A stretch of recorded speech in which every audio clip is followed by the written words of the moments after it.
La chromatographie est une technique de séparation et d'identification des espèces chimiques. Nous allons réaliser la chromatographie de 3 colorants alimentaires, un bleu, un jaune, un vert. Pour cela, nous disposons de papier chromatographique, d'une cuve à élution, d'un éluant adapté,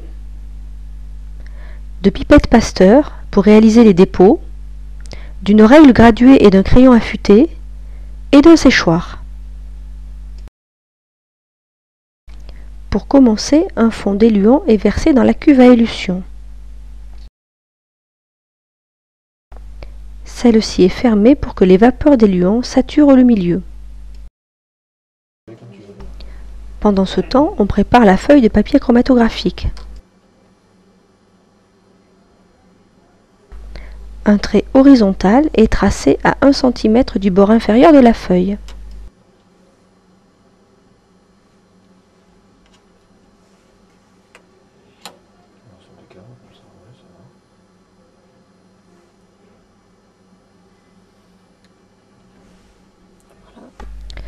Sur cette ligne sont placés 3 points équidistants.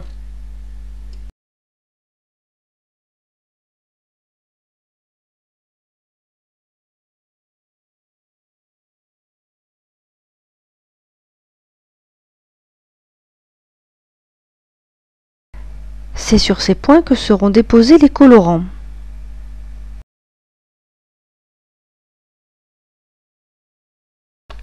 Le colorant bleu sur le premier point,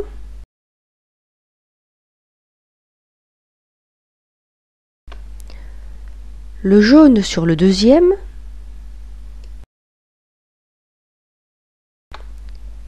et le vert sur le troisième.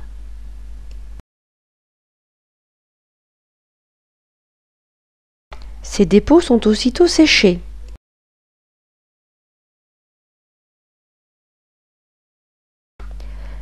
Puis la feuille est placée verticalement dans la cuve à élution.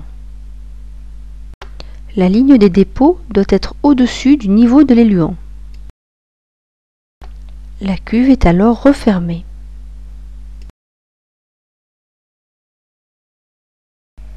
Au cours de cette phase, l'éluant progresse verticalement le long de la feuille, entraînant avec lui les espèces chimiques contenues dans les dépôts. Chaque espèce progresse avec une vitesse qui lui est propre. On observe ainsi que l'espèce bleue progresse plus vite que l'espèce jaune. Le colorant vert, contrairement aux deux autres, ne donne pas une tache unique. Quand l'éluant est suffisamment monté, on retire le papier de la cuve.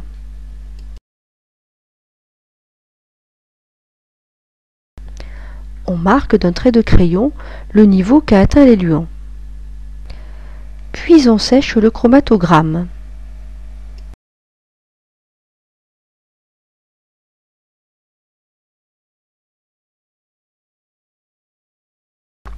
La ligne de front de l'éluant est matérialisée.